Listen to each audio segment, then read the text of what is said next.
Hello.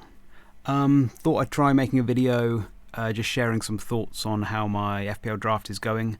Um, Mainly wanted to talk about structural things. When I first started, I was just tinkering around, but there's a whole bunch of things like when are you going to wildcard, strategy around the 5 free transfers, questions like the bonus points. Should you go cheap at the back or big at the back or cheap at the back? Um, how deep should your bench be? We had lots of injuries last season.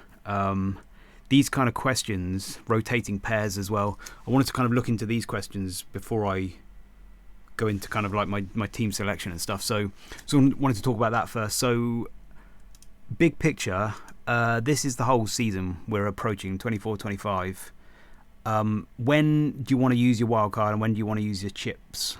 So I fast forwarded to the end, and I think I'm going to use most of my chips here still. So some people have said there's not going to be as many doubles and blanks, but it seems to me like you're still. Well, I still think your bench boost is best used in 36 because there's still going to be the blank in 34, which is the semi-final of the FA Cup. So that will be probably 4 Premier League teams. Might be 3, might be less, but it's probably going to be 4 Premier League teams in the FA Cup of the semi-finals. Semi-final FA Cups, which means there's going to be 8 teams blanking because it will be the 4 teams in the FA Cup semi-final and their opponents, most likely. Now it could be 3, it could be 6, but it's probably going to be 4 teams and their opponents. So that's 8 teams, and those blanks will probably go in 36, which means you're going to have 8 teams to choose from, four doubles, 8 teams, which means you can get to 15 doublers. I think probably, and even if there's only 3 teams, three doubles, that's 6 teams, which is you can still get to 15 doublers.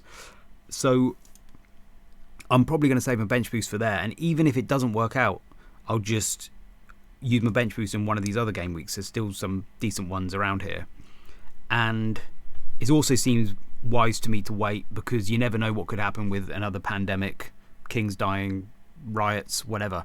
Something could get in the way. So I'm just going to save my bench boost till the end. Wildcard at the moment, probably like 30. Seems like a good, nice big gap there to use your wildcard there. Set up for this chip season. 33, you could use a triple captain. Free hit 34, bench boost 36.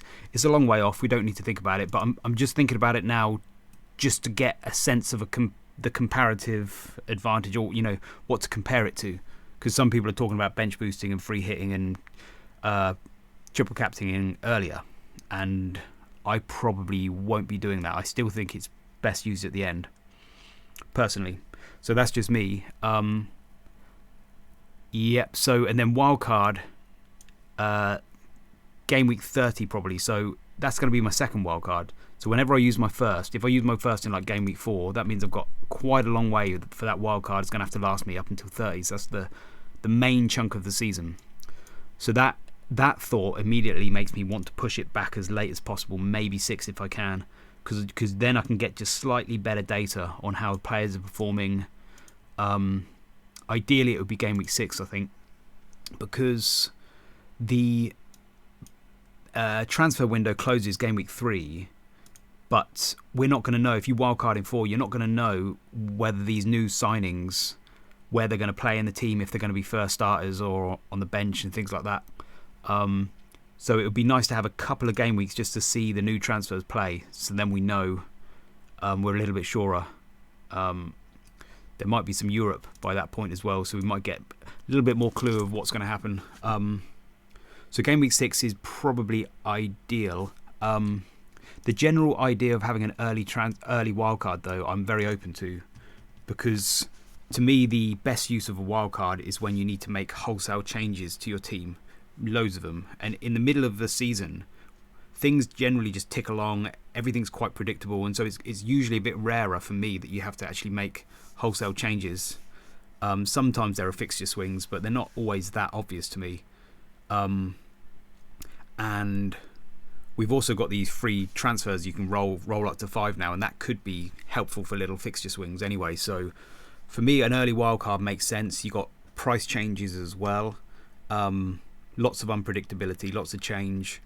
So I'm open to an early wildcard, and that my plan is to probably aim for 6, but I'm open to doing it earlier if I have to. That is the plan, but I'm not going to lock myself into it. I'm not going to buy players who I know aren't long-term picks, like maybe De Bruyne, Oscar Bob, things like that, that would then commit me to a wildcard, early wildcard. I'm going to try and get through and not wildcard if I can actually help it. That is the plan, but we'll see. But I am kind of anticipating an early wildcard, 4 or 6. And the price changes. This was from 22-23 season, and you can see that this is prices going up each game week, and there is slightly more that go up in the start of the season, but it's not that much more. The prices still, you get quite a lot of price changes up, price increases throughout the whole season. This is the price falls, and that's the one that you get a lot more at the start of the season.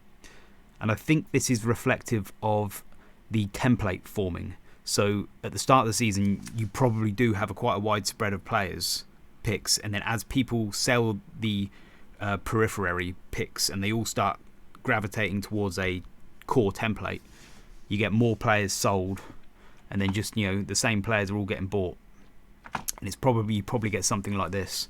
I don't know whether that will happen again this season because the prices are much better this season, so maybe you actually get less price falls and the price rises will be maybe less as well, who knows. But that's what happened in 22-23 season. But I think my feeling is that you don't need to sweat it too much. I do like price changes and I do like making money, so I'm very open to it, but don't think you need to sweat it too much. So yeah, that's my thoughts on wildcard. Probably going to go early, aiming for 6, open for an early one. Not going to commit to it though. I'm going to try and build a team that I could potentially carry on for longer, just in case I want to have a wildcard later, just in case the mystery chip gets revealed and it becomes handy to have a wildcard later or something like that. I don't know, but really, realistically, I'm expecting and anticipating a game week 6 wildcard. So that's what I'm thinking. I also think it's handy to build a team that is kind of sided towards the early fixtures, because then you can benefit from some price changes and price rises and things like that as well. So I'm looking fairly short-sighted at the moment, but not too committed to it. So that's wildcard. The 5 free transfers.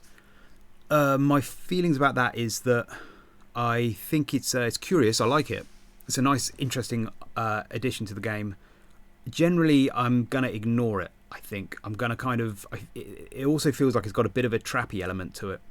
I think there are some managers who will probably think of it as a bit of a flex, and certainly if you get off to a really good start and you get very, very lucky, or you are very skilled, you're doing really well for rank, and you don't need to use the transfers, then yes, it will be a flex for some managers. But for most of us, certainly me, I'm not expecting that. I'm expecting to just use my transfers as I normally do. And at the start of the season is normally a critical period. You need your transfers more than ever at the start because there's so much unpredictability. So I'm expecting to just use my transfers at the start. I'm not going to try to save them at the start at all. Pardon me.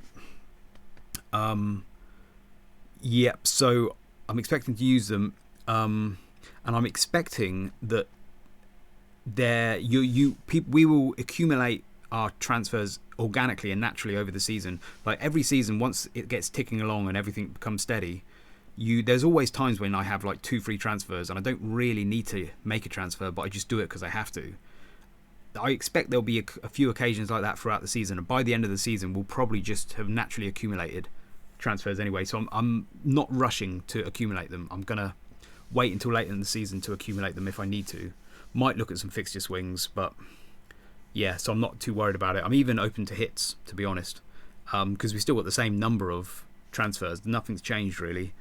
Still got the same number of transfers, and at the start of the season I think 0.1 mil is worth about 2 points over the course of the whole season, so you can kind of factor that in. I'm going to try not to, but it's 0.1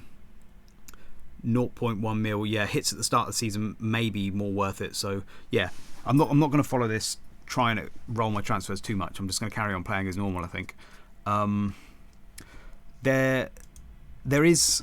It depends on like what advantage is there to having 5 free transfers stored up, because some people say, well, it's like a mini wildcard, but if you've got 5 transfers you want to make, I think the question to ask is why wait? Like, why not just use those 5 transfers as soon as you have them, rather than storing them up and then using them in one go?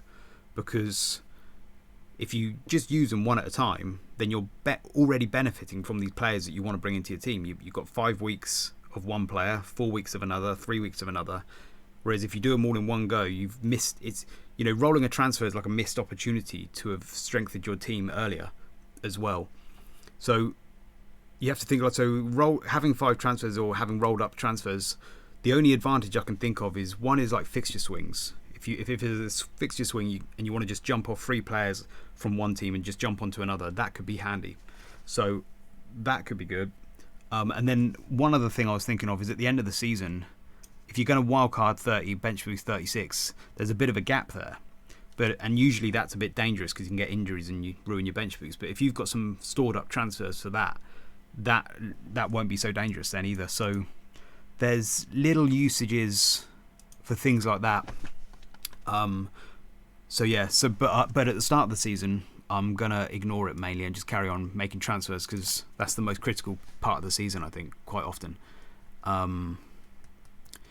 5 free transfers, but it's curious. We'll see how it goes and see how things change. I think generally people will play more conservatively because there is a slightly more added value to saving a transfer now rather than using it, or at least it feels like that at the moment. We'll find out how much value it really has, but it's going to be interesting to see what people do. I think everyone's just going to use their transfer as soon as they see a opportunity, a player they want. They'll be like, sod it, I can't be bothered to roll. I just want to transfer. I want this player. I think the rolling idea will probably disappear quite quick. We'll see. Maybe not. So that's rolling transfers. Generally just going to ignore them and let them accumulate naturally throughout the season, I think. Then what else is there? The bonus point system. So FPL Team, which is such a good website. I just want. There's so many good websites with FPL that are all free, and I should really, show more thanks, because it's like it says, thank you, whoever does this. Pete, is it? I can't remember his name. Very good. Anyway, he did all this with the bonus points, and so he went through it all, which is really good. So you can see this is what would have happened last year, I think, if they had the new bonus point system in place. And I did some very rough maths, don't take it to the bank, but basically it looked like on average the defenders are losing about 3% of their total points, and the defenders and keepers, and the midfielders and attackers are getting about a 2% rise. So it's about a 5% swing. And so you might look at that and think, well, does that mean you should go cheap at the back? Which is what I thought at first. Just go a load of 4.5s. But then I ran it through my model and I started playing with the numbers, and it still comes out that you should probably get some. I think you should still get some relatively expensive defenders, and I think it's because the prices are fairly cheap in defence. So like Trent's not 8 mil or 7.5, he's 7, and Porro's 5.5 rather than 6. Robertson could probably be 6.5 if he does as well as he did last season, 0.39 XGI. There's a lot of good 4.5 defenders, so I think that's why it's coming out in my model as that you should actually still think about having some decent defenders. I think I'm open to being convinced out of this, but at the moment I'm going to stick with some decent defenders. One of the main reasons though as well is that I hate looking at my team, and I don't want to have free 4.5s, Konza, Anderson, Mikolenko. They just feel very uninspiring. They feel like they're either a 6 or a 2 and that's it. And I would rather have a Trent, maybe a Vardio. Munoz is exciting, Barco's quite exciting. I'd rather have some more exciting defenders in there who have haul potential. That just makes me feel better. Don't look at my goalies. They're terrible. But so with defence though, I'm still leaning that way, and my model has this kind of metric, a value metric. It's just points per million. I think it is something like that. And anything over 0.6 is pretty good. Haaland's 0.49, so he's very low value for money. Son's only 0.58, it's not that great. But Trent is 0.73, which is pretty good. Trent is pretty good, 0.73. Robertson's down here on 0.76-ish. So they're still representing good value for money. I mean, again, my model is rusty. Don't take it to the bank. But these are like guidelines for me. So I think it's just because the defenders are slightly cheaper that they actually are still good value for money, even though they're going to get 5% less points probably than they usually do. So I think I'm still open to getting some decent defenders. So that's the bonus points. And then the last structural thing I was trying to figure out was the bench, whether to have a deep bench and to have like rotating pairs. So let me think how to explain this. I think I'll get into my team first, and then I'll talk about the deep bench in a minute because it's a bit easier to explain. So the team, here it is. In terms of like nailed spots and nailed decisions, no Haaland feels quite nailed to me. I've been quite... there's not really been any point when I've really considered him. And I think the reason for that is because I just generally think you can spread his funds around. So, this value metric of 0.49 is like quite low compared with everybody else.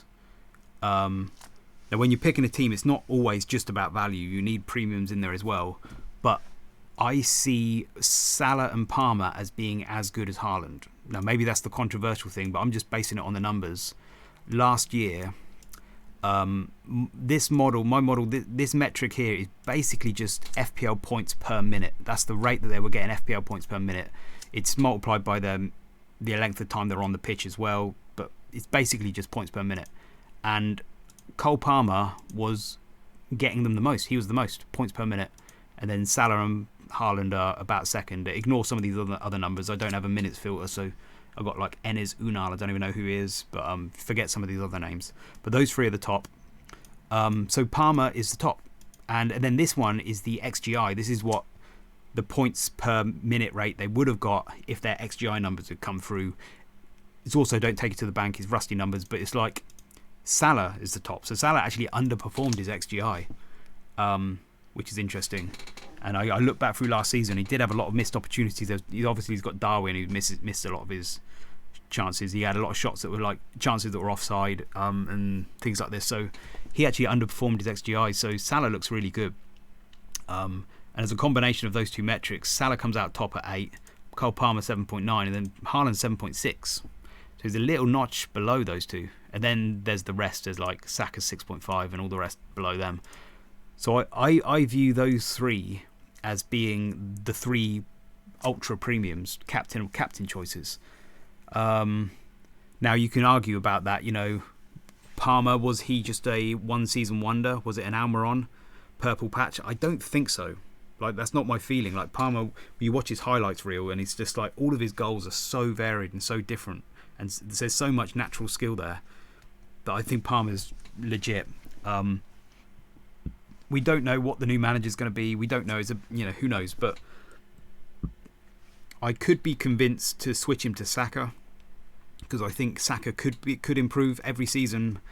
Saka's XGI numbers have just gotten better and better every season. Where is he? Every season he's just like 0.2, then 0.4, 0.54, 0.56, 0.8 last season. Just seems to get better and better. And he's only how old is he? 22. So he's got room for improvement. So I could be convinced to move Palmer to Saka, especially as it might be more wise to spread your bets, to have a player from every team. Partly because if Chelsea do badly and Arsenal do well, I'm doubly suffering. Whereas if Chelsea do well and Arsenal do badly, then I'm doubly doing well. But maybe it's a safer bet to spread your bets a bit. Also, when you've got two players from the same team, it's not too big of an issue, but if it kind of limits the amount of goals. If there's so many goals, if there's 2 goals, it might just come from, I don't know, they might share them around. They can only get 2 returns each, because there's only 4 returns there, so that's a maximum of 2 returns each. Whereas if there's 2 goals, no, what am I talking about? That doesn't make sense, does it? Forget that. But sometimes I feel like it limits it a little bit. But anyway, so I might be convinced to go to Saka there. Salah, I'm sticking with for now, but he's 12.5, he's a little notch above the rest. He is 32. There was signs of him slowing down last season, but of course, in terms of his points, he was the top. So I'm just going by his points at the moment. He's got a new haircut. He looks like he's on it, and who knows? He could be. He's got good opening fixtures. They might have a new manager bounce rather than the old Wenger Ferguson flop afterwards. Who knows? So at the moment, I'm sticking with Salah, but yeah, something to be wary about. And I was generally having a thought looking at all the premiums. I did start thinking about age, which I'm not sure if I should, but like Salah being 32, Son is 32, Watkins is 28, which is, is not old, but when you think about who do you predict will get better this season and who do you predict might kind of do worse, you're probably more likely it's going to be Palmer, Saka, Foden, maybe Isaac. They have more room for improvement than Salah, Son and Watkins, maybe. But Watkins overperformed his XGI last season as well, so those kind of thoughts are entering my mind a little bit. But for now, I'm sticking with Salah. Yeah, I could easily make some money as well by just downgrading Salah to a Saka, and then that could release funds. But at the moment, that's it. So that's why I don't have Haaland, because I think these two are good enough, and therefore that's one big price structural thing. So up front, I don't need that 15 mil spot. Now there is Watkins, who's on my mind, who I could have, but yeah, Watkins is possible, but I'll show you in a minute. It kind of makes things tight. I've got this structure I've got at the moment is nice. As soon as I try to squeeze one more premium in, it makes everything else a little bit tighter. And I'll show that in a minute. Like, it just, if I go from Mateta to Watkins, that's 1.5 million more. It means I've got 1 million in the bank. I could get to a 4.5 second keeper. I could upgrade this one. I could get to a 6.5 here. That basically just cuts that off. It means it locks that 4 mil keeper. I can't do anything else with that. This one has to go down to 4 mil, and this one cannot get up to a 6.5. It stays at 5.5 if I get Watkins in there. And it just kind of locks the team down. And I think I've always prefer a little bit of flexibility rather than to push the team and have it running really hot but then have no flexibility in it. I don't know whether that's right or wrong, but that's always the way I lean. So at the moment, no Watkins. At the moment, I like this. Isaac's obviously locked. Isaac's locked. I really like this 7.5 slot, and I really like this 6 mil slot. At the 7.5, you've got there's a bunch of players: Darwin, Gakpo, Solanke, Tony probably not, but I don't know. You got Fulkrug coming at 7. Jesus at 7, maybe up to Havertz at 8, but I like that little slot there, and I really like Mateta. Mateta's very high on my model, right up the top. Look, now I think he over-egged his XGI. Where is he? He's there. It looks like he over-egged his XGI, but I still really like him. He's doing well in the Olympics. It's just a case of whether he'll be back in time, which I'm thinking, I suspect he will be, because he's already had a month off after the end of the season last season. He's had a break, and then he's gone to the Olympics. The Olympics is like his pre-season fitness training, and so he should be fit enough as well. He should be fine for match fitness. He's had his break. It's only a question of whether Glasner would want to work with him tactically before he rushes him in. But I don't know, maybe. But I feel like he probably would start that first one. FPL Pod, somebody on there said that Lacazette has been scheduled to go back to Lyon for game week 2. But Lacazette's a bit older, so maybe that's a different situation. So don't know. But he's in there for now, but I'll have to wait for some last minute news and see how I feel about the risk of it and stuff like that. And then this 6 mil slot is basically Muniz, Wood, Pedro and Armstrong are the 4 names in my head, and I like all 4 of them. Pedro, maybe I don't know about his nailedness, but Muniz, Wood and Armstrong all feel pretty good to me, so that's quite a hard choice between all 3 of them. Wood's probably, I think he's got slightly higher XGI, but is he as nailed? I don't know. And then Armstrong is very, very nailed, very, very safe, but he's for Southampton and his XGI will probably be the worst of the three. So maybe, but he's on pens, who knows? I have to work that one out. Anyway, so that's the front three at the moment. That feels nice. Midfield, I've got this nice structure. So Salah, Palmer, definitely in there. There's 5 premiums. Salah, Saka, Son, Palmer, Foden. Not really including KDB. So I think it's nice to have at least 2 slots for those 5, and I'll kind of play around with that. And then I've got 3 mid-price slots. That slot between 5 mil to 7.5 just feels like really stacked in midfield, and I feel like that's going to be a lot of fun there. There's loads of players to choose from in that kind of range. I was looking at them here, and like, this is just some of them. Loads and loads of interesting players. So I like the idea of playing with him. Nkunku feels locked for me. He's been there since the start because he's got so much potential. He could be the best. And Eze as well. Eze in my model was very, very high, right up the top there. Very good value for money, 0.89. It's just predicted good. He's right at the top. So if he carries on like that, and I definitely want a piece of that Glasner, what Glasner's doing at Crystal Palace. They ended the season really well. Who knows? But he feels promising. He's on penalties, talisman, nailed. I like that as well. I like nailed players. So those 4 feel nailed. And then this slot is just, at the moment it's a 5.5. Have a possibility to get to a 6.5, but at the moment it's 5.5. And I don't know if it will stay as Minter. I just need more confirmation that he's going to start. But he looks brilliant. Like, his XGI at Feyenoord was 0.87, best out of all of these players. 0.87, but obviously can he reproduce that with Brighton? He seems to be doing well in pre-season. He might be able to. Is he nailed though? They've got so many players at Brighton. Feels like a risk. So, and their fixtures are a bit not ideal, Brighton. You know, you've got Man United, Arsenal there. After those 2, Chelsea, Tottenham, Newcastle, Liverpool, Man City, it's not great. So I probably won't go for Minter. And I'm also trying to anticipate price changes and early bandwagons. And for an early bandwagon to occur, I think you probably need good fixtures. Like, if Minter does anything good against Everton, the fact that he's going into Man United and Arsenal straight after might just temper any enthusiasm for him. Whereas if you look at like Smith Rowe, if he does anything against Man United and then he goes into this run of Leicester, Ipswich, West Ham, that's the kind of thing that I feel like people might jump on as a bandwagon, maybe.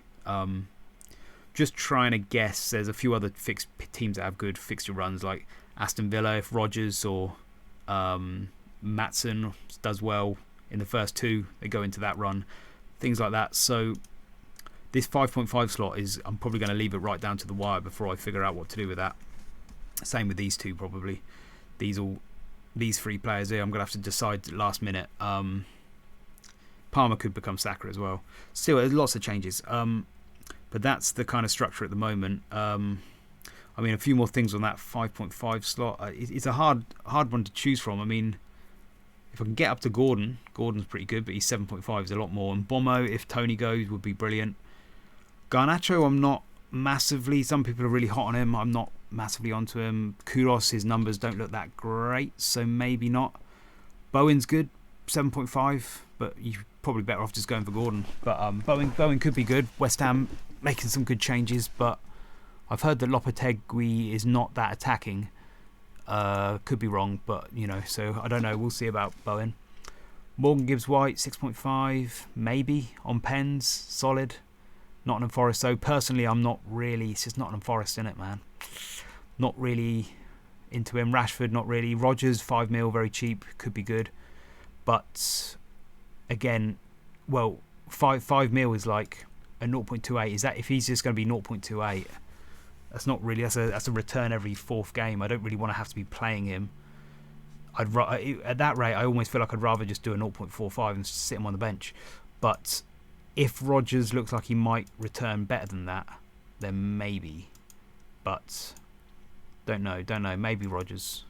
Diaz 0.7.5. I mean, yeah, these guys aren't nailed enough. Bailey looks good, 6.5, 0.67. Bailey's really good, but is he nailed? Don't know. I'd have to research that to find out if he actually is going to be nailed. But he could be quite explosive. Maybe Martinelli 7. Him and Trossard. Who starts? Don't know. Do you? Jota, is he nailed? I don't know. Probably not. Probably going to be rotated. Minter I've spoken about. Kamada could be good, but he doesn't look amazingly good. But for 5.5, maybe. But I think 5.5. I'll just go for Smith Rowe. I think Smith Rowe. I can imagine him being fairly nailed for Fulham. I can imagine him being, when you go from a big team to a smaller team, you know, like Palmer to Chelsea or something. It's like he's probably going to be nailed and become almost talismanic a little bit in Fulham. I'm expecting him to. So he could be even better. Who knows? There were times in the last 2 seasons when Smith Rowe's numbers, I think 2 seasons ago, whenever he came off the bench, he was really good. I seem to remember his numbers being really, really high. But so I don't know. I like Smith Rowe. He could be the one I go for. Szoboszlai's numbers too low. I don't really. Brennan Johnson's numbers are really good, but is he nailed as well? It's always the problem. A lot of the players with the best numbers, you just don't know if they're nailed, which is strange. But yeah, Brereton Diaz could be good as well. Some people have spoken about Murphy. Murphy, maybe. He's been doing well in pre-season. Only 0.4, but for 5.5 mil is not bad. Will he have competition? Almiron is there, but I'd probably avoid him just in case. But he could be a pump. So anyway, that's that 5.5 slot. I'm probably going to go for Smith Rowe, actually, to be honest, unless I get more confirmation that Minter's nailed. And then defence, 7 mil Trent. 6 mil. I've got like a 7, 6, 5, 4, and then this fifth midfielder slot, which I could go to a 4 or a 5. I'm just debating. And as I said earlier, like Trent, their value for money is actually pretty good. So I think I'm going to go for Trent. Liverpool fixtures look pretty good at the start of the season as well. I have been stung by Trent in the past, but I think I'll stick with him. Munoz feels pretty nailed. I just think his numbers look really good. Crystal Palace look good. He's been there since quite early on as well. He's just been stuck in there, so I really like Munoz. I think I'll stick with him. This 6 mil slot is just almost like a placeholder. At the moment, I've got Robertson, but he could be Vardiol, could be an Arsenal defender, could go down to Porro. The reason I got Robertson is because his XGI was 0.39 last season. Trent's was 0.41, and Robertson was 0.39, which is really high. Now, can he continue that? I don't know. I'll have to double check it, and there's also debate about whether he'll even be fit for the opening game as well. But if he is, I might go for Robertson. Or, again, I might spread my bets and turn that into a Vardiol. So I've got a representation of every team. Just in case. I don't know whether that makes sense, but I feel like that might be a safer way to do it. And I probably will, knowing me. Palmer will probably become Saka and Robertson will probably become Vardiol or something like that. But we shall see. We shall see. But that's quite exciting at the moment, though. If they repeat their numbers from last season, and I just treat each player as an individual and forget about the teams, then that's the best, I think. But we shall see. So that's that, and then Barco's 4 mil is probably the best. Then you've got this fifth midfielder slot, fifth defender slot. I could just go for a cheap 4 mil, stick him third on the bench, forget about him. Or I could put a bit more money in him and actually rotate them occasionally. There's some games, game week 3, when not all the players have great fixtures. Crystal Palace got Chelsea away, Liverpool got Man United away.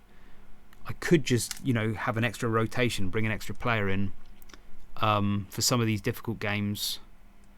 Maybe it's something I'm thinking about. Let me come back to that, because the final thing is the keepers, which is just a bit of a headache. I can't get the keepers I haven't been able to figure out the keepers. I think a lot of people are struggling. So there's a load of 4.5s, and some of them rotate really well, but it's just a question of who's nailed. It's very difficult to know who's nailed. Flecken seems to be nailed. Probably Henderson, although Johnson's waiting in the wings, but probably Henderson. And those two rotate great. Like Brentford and Crystal Palace rotate brilliantly, but Crystal Palace defender, a goalkeeper, would block me from free outfield Crystal Palace, and I like I'm quite hot on Crystal Palace, obviously, at the moment. So, yeah, so I don't think I'll go for Henderson. Could go Chelsea keeper, maybe Jorgensen, but who's going to start? It's just knowing who's going to start as the keeper. And at the moment, I've got it as Sales and a 4.0 because when you're trying to do these rotations and get loads of good fixtures, Nottingham Forest's fixtures are actually not that bad. If you take out this away to Liverpool, away to Chelsea, the rest of them are like fine-ish. They're pretty good. So, and then Nottingham Forest XGC last season was 5th best. Palace was 4th best. They were 5th best, and it's like, so does that make sense to go for a Nottingham Forest keeper? But at the moment, I don't think I will because it's Nottingham Forest, isn't it? And I just think I feel like they're going to get relegated or something. Feels a bit like one of those things that I'm just going to regret by about 2 or 3 game weeks in. I'm going to be thinking, why the hell did I get a Nottingham Forest keeper in there? And I'm not sure he's the number 1 choice yet either. So very difficult. I think I may end up just going for a 5. Maybe, who knows? I've still got to figure it out. It might be a last minute choice. I might go just for a 5. Maybe even Raya. Maybe I'll even bump up to Raya. Who knows? But we'll see. No, I probably won't go for Raya. So that's the keepers. And then, yeah, so this last thing I wanted to talk about, which is like how deep your bench should be and rotating pairs. Yeah, so I think I mentioned this before. Like it's a question of like you either put the extra 1 or 2 million in your team. So like Mateta could go to a Watkins, which by the way my model actually has Watkins below Mateta anyway. But that's, you know, my model's not perfect. But you know, so it would be like going from Mateta to Watkins, and then you just block all this. He gets locked at a 5.5. He has to go down to a 4. He gets locked at 4. Or you can go down to Mateta, and now I could upgrade this guy to a 5 mil defender. I could maybe get Maatsen in there, and maybe a 4.5 keeper. 2 4.5 keepers. One of the benefits is that if anything happens to one of them, you've got a backup who's good, and including if one of them just isn't playing very well, you could just play the other one in the harder games, and if the other one is playing well, you can play them more. It just feels a bit safer now. Of course, you've got transfers. That's what transfers are for doing this kind of stuff. So maybe you don't need to do that, but I like the idea of it, especially as there seems to be a little bit more value for rolling transfers this season, maybe. Same in defence, like having that extra defender to use as rotation, like especially, you know, I mean, even if it's only 1 or 2 game weeks, being able to play Maatsen against Leicester instead of Munoz against Chelsea away or something, that might just get me an extra few points. Who knows? Like, certainly EV points is probably going to get me. It might be worth it. And having that extra depth. Last year there was a lot of injuries. Something I'm still trying to figure out whether it's worth it to actually have a deep bench. At the moment I'm leaning that way. Or having the flexibility to get up to a 6.5, maybe a Bailey or something here, I quite like. Which is obviously, that's my 8th attacker. These two, 6.5 and a 6 there, these are my 8th attackers. But you could rotate them, like, so there's often this idea of having one high price player and then a really cheap player on your bench, or having 2 mid price players that you rotate. And sometimes it works out better to rotate. So this is one example, and again my model isn't perfect, but just as an example, you could have Saka at 10 mil and Harry Winks at 4.5. So that's 14.5 mil. And in that rotation for the first 5 game weeks, you just play Saka each game week and you get 31.2 points, according to my model. And then, or for the same price, you could get Eze and Gordon. And you could rotate them like this. So you play Gordon against Southampton at home, then Eze against West Ham at home, Gordon against Tottenham, Eze against Leicester, like that. You rotate them like that, and that actually comes out at 33.27 points. So that's more points. And it's that kind of idea that sometimes if you actually treat 2 players like a pair rather than individuals, and treat them like that is their own slot, sometimes you can rotate them and it actually comes out at more points. Same price. Now, not all the time. Like I did another one here with Isaac and Winks for 13 mil, comes out 34.68. Bailey and Brennan Johnson, which are quite high on my model, only comes out at 28.52. So it does depend on the prices and things like that. But I'm open to it. And one of the reasons I like this idea is because there's the advantage of having a good backup. If anything happens to Saka, you've got to rely on Winks and you're forced into a transfer. Whereas if anything happens to Eze, you still got Gordon. And even if you have to play Gordon in some of the harder fixtures, it's still not bad. Still better than having to play Winks. So I like that backup thing. And the other thing I like about it is because most people don't like the idea of it. I think most people, the idea of rotating pairs seems to be that most people don't like the idea of it because they don't like benching headaches and they don't like benching too many points and having money left on the bench and all this kind of stuff. Pardon me. And they also, I hear them say sometimes that it never works, but I'm gonna guess that that's because of a negative bias. People tend to remember the bad times and forget the good times. I think if you were to do this experiment over a long period of time, you will get things right more often than you get things wrong. Overall, it should work out, statistically speaking, I would think. And also the benching headache thing, I think is just a psychological thing. Like, I get it. I feel it too. You know, it is a bit of a headache, but at the same time, just forget it. Don't think of it as a headache. Think of it as a benching luxury, like a first world problem. Like if you've got like your gold shoes or your diamond shoes and you can't decide which one to wear, and it's like such a headache. It's like it's actually a benching luxury. You've got two great pairs of shoes. Just pick one, and you're gonna win some weeks. You're gonna lose some weeks, but on the whole, you should do better than you do worse. So I like that. It feels like a place in the game where I might be able to get a little advantage because most people don't want to go there. Whereas if the points actually say I should go there, it might be worth it. Plus, you know, the deep bench advantage of having backups and stuff like that. So I'm open to having that kind of deep bench idea at the moment this year. But I don't know. That's just where I'm hunching at the moment this season, but I could be wrong about that. So I may, you know, instead of going for Watkins, keep this 7.5 and then just upgrade some of these players and have a slightly deeper bench. Something like that. That's what I'm thinking. Is that all my thoughts? That might be all my thoughts. Deep bench, rotating pairs, yep. So that's where I'm at. Yeah, lots more to think about. Probably end up with Robertson becoming Vardiol, Palmer becoming Saka, Minter becoming Emil Smith-Rowe maybe. Might change this one. Upgrade a few other places. Yeah, something like that. That's where we're at. Okay, I think I'll leave it there. So thanks for listening and see you later. Bye-bye.